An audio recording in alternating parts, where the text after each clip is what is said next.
ना। स्टार्टिंग के दो चीज हमारे कौन से हैं, एक है सबसे पहले स्पेक्ट्रम की डेफिनेशन लिखी, सेकंड एमिशन एमिशन स्पेक्ट्रम का डेफिनेशन लिखना, emission spectrum, and third absorption spectrum का डेफिनेशन लिखना, ठीक है। और उसके बाद फोर्थ लाइन स्पेक्ट्रम क्या होता है इसको समझना, ठीक है। उसके बाद लास्ट हाइड्रोजन एटम के स्पेक्ट्रम को समझना, हाइड्रोजन एटम के क्या करना, स्पेक्ट्रम को समझना। कितने टोटल 5, कितने स्पेक्ट्रम रेंजेस हैं इसमें? हाँ डिस्क्रीट स्पेक्ट्रम, क्या इसी में है? इसी में कहीं पे मैं कवर कर दूंगा डिस्क्रीट। देखो जब स्पेक्ट्रम पढ़ते हैं ना उसी में कहीं लिखा था डिस्क्रीट। डिस्क्रीट क्या होता है? डिस्क्रीट कुछ नहीं होता, डिसकंटिन्यूटी है। और लेकिन स्पेक्ट्रा की एक प्रॉपर्टी है कि स्पेक्ट्रा हमेशा क्या होता है, कंटिन्यूस होता है। लेकिन यदि कंटिन्यूटी टूट जाए तो उसी को हम डिस्क्रीट बोल देते हैं और कुछ नहीं, ठीक है। तो एक एक करके हम इनकी डेफिनेशन लिखते हैं और डेफिनेशन लिखने के बाद हम क्या करते हैं, उसको समझना स्टार्ट करते हैं, ठीक है। कुछ खास नहीं है, ज़्यादा कुछ है भी नहीं है। और देखो इसमें यदि हम कहना चाहें तो बहुत कुछ कह सकते हैं, इसको बड़ा बना सकते हैं। बड़ा नहीं बनाएंगे, जितना सिंपल और शॉर्ट हो सकता है ना उतना ही रखेंगे। एग्जाम में कुछ खास इतना बड़ा डिटेल नहीं आता, इससे ज़्यादा से ज़्यादा डिफाइन करने आ जाएगा, define what is line spectrum. और जो ज़्यादा मतलब वांटेड क्वेश्चन यदि सोचोगे तो वो इससे है। तो भाई हाइड्रोजन स्पेक्ट्रम कैसे पूछेंगे तुमसे कि in which range Paschen series of hydrogen lies, Paschen series of hydrogen lies. तो पास्चन सीरीज जो हाइड्रोजन का है वो किसमें लाई करता है? राइट साइड, ये वाली, इधर वाली। कौन सी साइड है राइट? ये वाली है, ये वाली है, इधर वाली होगी ये वाली ना। चलो ठीक है, इधर मैं कम लिखूंगा, इधर थोड़ी सी लाइट आ रही है इस वजह से, ठीक है। एक एक करके डेफिनेशन बोल रहा हूँ, नोट करना। यदि कहीं पे तुम्हें नहीं होए तो मुझे मैसेज कर देना, ठीक है, इस पर ही। ओके, तो चलो हम स्टार्ट करते हैं स्पेक्ट्रम की डेफिनेशन, ठीक है। चलो लिखो भाई, स्पेक्ट्रम की डेफिनेशन लिख रहे हैं। स्पेक्ट्रम लिख के डैश करके लिखो, स्पेक्ट्रम करके डैश करके लिखो, लिखो।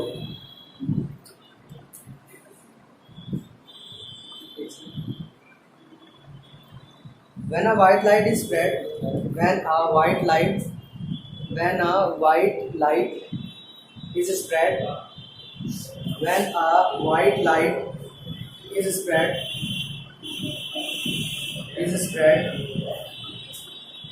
spread out into a series of, when a white light spread out into a series of, white light is spread out into a series of colored bands, into a series of colored bands is called as spectrum, is called as spectrum, is called as spectrum, ठीक है। तो spectrum का definition क्या है? Definition हमें ये कहता है कि देखो यदि हमने क्या लिया, एक वाइट लाइट लिया, क्या लिया हमने? वाइट लाइट लिया। और वाइट लाइट को यदि मैं प्रिज्म के थ्रू से पास करूँ, इसके थ्रू से, प्रिज्म के थ्रू से पास करूँ, और ये क्या होगा कि कलर्ड बैंड में क्या होगा, ये कलर्ड बैंड में ब्रेक हो जाएगा।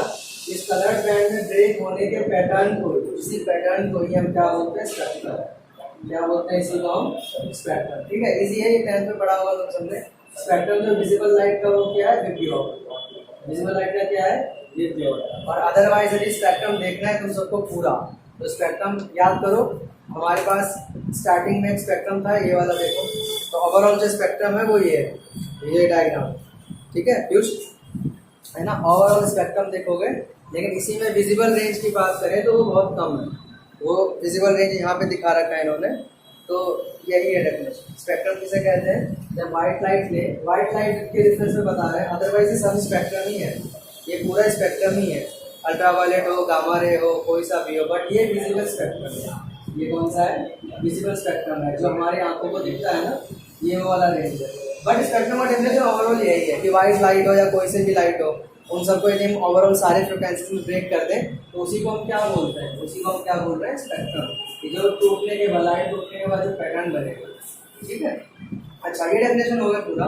इस डेफिनेशन के बाद जो नेक्स्ट डेफिनेशन हमारा वो क्या है, एमिशन स्पेक्ट्रम।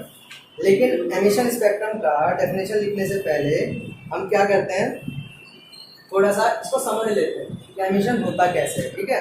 और समझने के बाद डेफिनेशन लिख लेते हैं एग्जाम में। अच्छा देखो, आप एमिशन स्पेक्ट्रम समझ गए, सॉरी एमिशन स्पेक्ट्रम समझ गए, एब्जॉर्प्शन समझ गए। अब नेक्स्ट जो हम कर रहे हैं वो है लाइन स्पेक्ट्रम, ठीक है। लाइन, अरे हाँ यस, ये डायग्राम बनाओ, डेफिनेशन लिख लिया है ना, समझ में आ गया।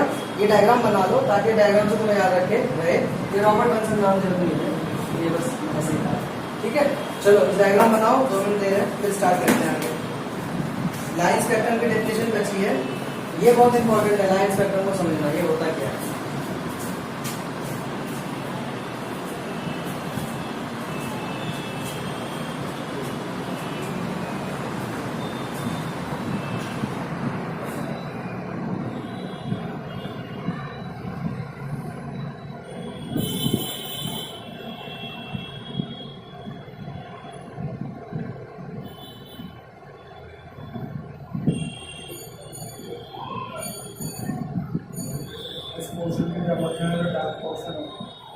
डार्क पोर्शन को डार्क बैंड बोलते हैं, डार्क स्पेसेस बोलो या डार्क बैंड बोलो।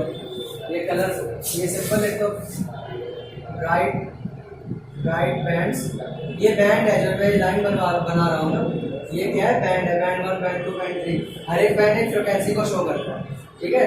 तो ये ब्राइट बैंड्स हैं और ये क्या है, डार्क बैंड, ये क्या है, डार्क बैंड, ठीक है। अच्छा एक और है, मेटल डिटेक्टर में भी, अच्छा मेटल डिटेक्टर में तो वीएम है, ठीक है, नोट करो आगे करते हैं, फिर लाइन्स पर जल्दी करो।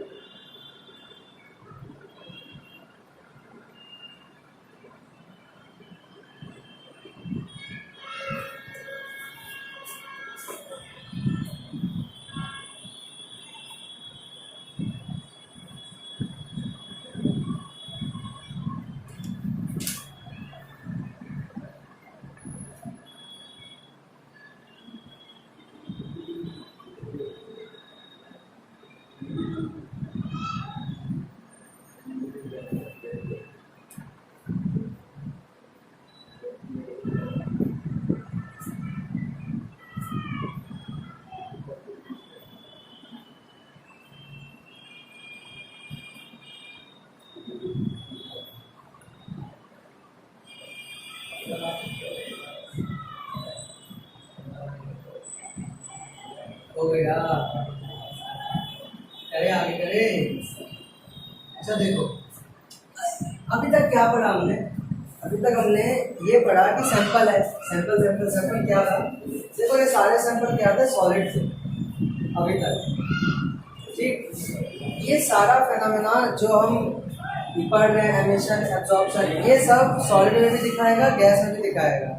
लेकिन यार गैस में क्या फर्क है, गैस में कुछ फर्क नहीं है। गैस के अंदर जब हम ये सैंपल लेते मेरा गैस है, सपोज करो मैंने क्या लिया, गैसियस सैंपल लिया, गैसियस सैंपल। गैसियस सैंपल का क्या मतलब है कि जो सैंपल है ना वो गैस है। गैस क्या हो सकता है, हाइड्रोजन गैस हो सकता है, नाइट्रोजन गैस होता है, एक्सेट्रा, कुछ भी हो सकता है।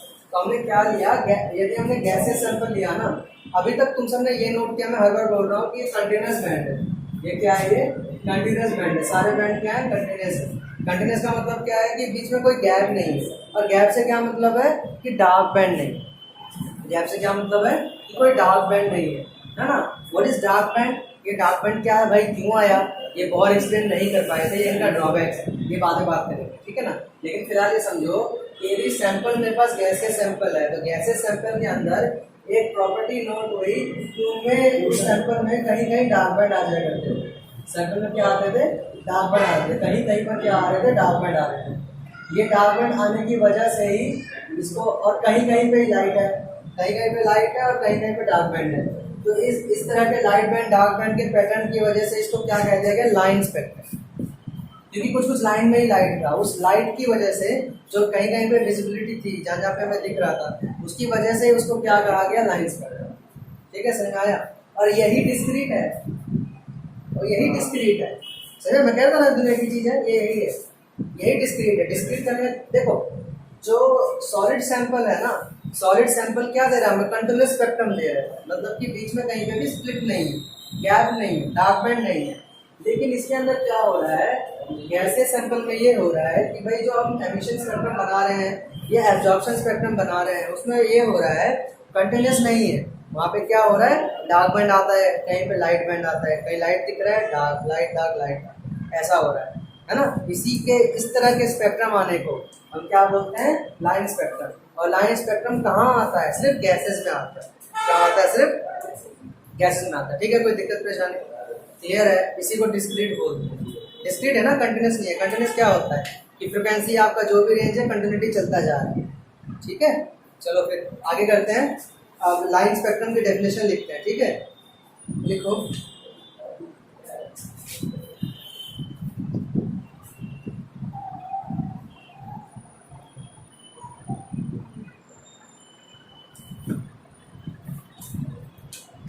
लिखो when emission spectrum, हम लाइन स्पेक्ट्रम की डेफिनेशन लिख रहे हैं।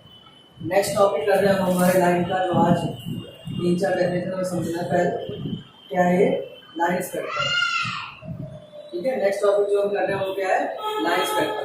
तो लाइन स्पेक्ट्रम की डेफिनेशन लिख रहे हैं हम। लिखो, जितना सिंपल हो सकता है लिखते हैं। मैं क्या लिखा है अभी, हाँ, व्हेन एमिशन स्पेक्ट्रम ऑफ, हाँ लिखो, when emission spectrum of atoms in gas phase, atoms in gas phase, when emission spectrum of atoms in gas phase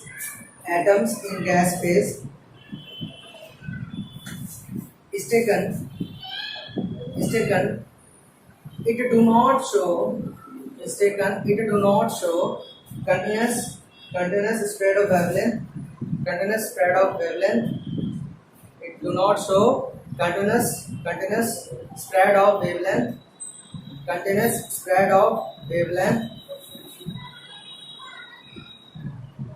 Rather they emit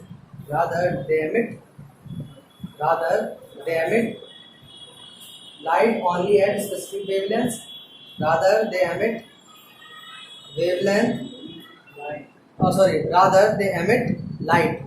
light only at specific wavelengths,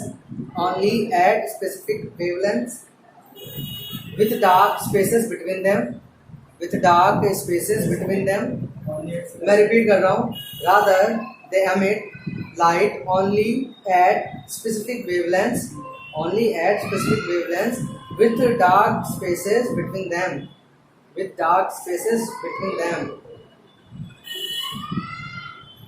Is known as line spectra.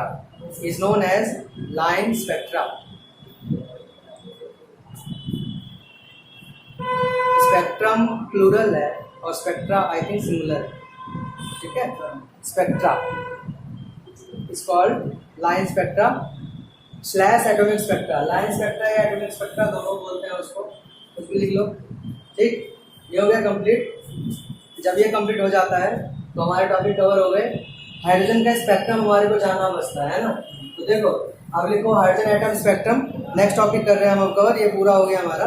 Next जो topic है वो क्या है, hydrogen atom spectrum. ठीक है, hydrogen atom spectrum के लिए कुछ नहीं करना हमें ये वाली टेबल नोट करनी है। कौन सी, ये देखो टेबल, मैं बता देता हूँ, टेबल 2.3। ठीक है, टेबल 2.3 नोट करनी है हमें। नोट करो, मेरी पुरानी हो गया है, 2.2 है, जो भी है। इसमें टेबल में लिखा हुआ है the spectral lines for atomic hydrogen. Atomic hydrogen के लिए, H2 के लिए यही एक्सपेरिमेंट किया गया। तो कुछ एक साइंटिस्ट के नाम लिखे हुए हैं इसमें, देखो Lyman, Balmer, Paschen, Brackett, Pfund. ये कौन है, ये वो साइंटिस्ट हैं जिन्होंने अलग अलग एनर्जी प्रोवाइड कराकर जो एमिशन आया उसको डिटेक्ट किया, और उन्हीं के रिस्पेक्ट में उस सीरीज को लिख दिया गया है ना। ये है क्या, ये ऐसा है देखो कि हाइड्रोजन है, ये इसका न्यूक्लियस है, यहाँ पे इलेक्ट्रॉन है, इसका एनर्जी दिया, एनर्जी दे के हमने मान लो इसको थर्ड ऑर्बिट तक एनर्जी दिया, n=3। n=3 से वापस आएगा ना n=1 पर, है ना। तो जब ये वापस 3 से 1 आएगा तो क्या रेंज बनेगा, देखो यहाँ पे दिया होगा, देखो 3 से 1 आएगा तो लेमन में फॉल करता है। 3 से 1 में आएगा किसमें फॉल करता है, लेमन में। इसको क्या बोलेंगे, किसमें आएगा ये, अल्ट्रा वायलेट में। लेकिन यहीं पे देखो बाल्मर का क्या है, 3 या 4 से आएगा और कहाँ पे रुकेगा, सेकंड पे रुकेगा। N1 क्या है, फाइनल ऑर्बिट, और N2 क्या है, सॉरी N1 क्या है, इनिशियल ऑर्बिट, और N2 क्या है, फाइनल ऑर्बिट। तो यदि तीसरे चौथे ऑर्बिट या उससे ज्यादा ऑर्बिट से आके वो रुक जाए इलेक्ट्रॉन सेकंड ऑर्बिट पे, कहाँ पे आके रुक जाए, सेकंड ऑर्बिट पे, तो जो स्पेक्ट्रम बनेगी वो भी विजिबल, और वैसे स्पेक्ट्रम को हम बोलते हैं, उस सीरीज को क्या बोलते हैं, बाल्मर। बाल्मर कौन है, साइंटिस्ट हैं जिन्होंने इसको डिस्कवरी किया। ठीक है, ये ऐसे ही बाकी टेबल है जो समझ सकते हो तुम। N1 क्या है, इनिशियल ऑर्बिट, और N2 क्या है, फाइनल ऑर्बिट। तो फाइनल ऑर्बिट में गया और वहां से वापस आया, और यदि फर्स्ट पे आके रुका तो अल्ट्रा वायलेट, सेकंड पे आके रुका तो विजिबल, 3 4 5 पे रुका तो इंफ्रारेड, है ना। और यदि 1 पे रुकता है तो लाइमन, 2 पे रुकता है तो बाल्मर, 3 पे है तो फास्टर, 4 पे तो ब्रैकेट, और 5 पे रुकता है तो 5 से मतलब स्टार्ट होता है तो वापस आने में यहाँ रुकता है तो फंड। ठीक है, समझ में आया। ये इनिशियल ऑर्बिट का मतलब है कि कहाँ से स्टार्ट हुआ एक साइड होने, है ना, और फाइनल ऑर्बिट का मतलब है कहाँ पे जाके रुका है, और जहाँ पे भी रुका है वहां से वापस कहाँ से आएगा, जहाँ पे इनिशियल होगा। ठीक है, समझ में आया बात, इसको नोट करो, ये बहुत इंपॉर्टेंट है। कहाँ आता है, 1 मार्क का क्वेश्चन फिक्स है, 1 मार्क का, फिक्स नहीं कहूंगा बट आएगा, तो 1 मार्क का क्वेश्चन आएगा। कैसा क्वेश्चन आएगा, मान लो ये पूछेगा, the Brackett series of hydrogen atom falls in which spectral region, तो आंसर क्या है, इंफ्रारेड। इंफ्रारेड लिखने के 1 मार्क मिलते हैं। ठीक है, आइए सुन, ये टेबल नोट कर लो, एटॉमिक स्पेक्ट्रल वाला, the spectral lines for atomic hydrogen, ये टेबल नोट कर लो।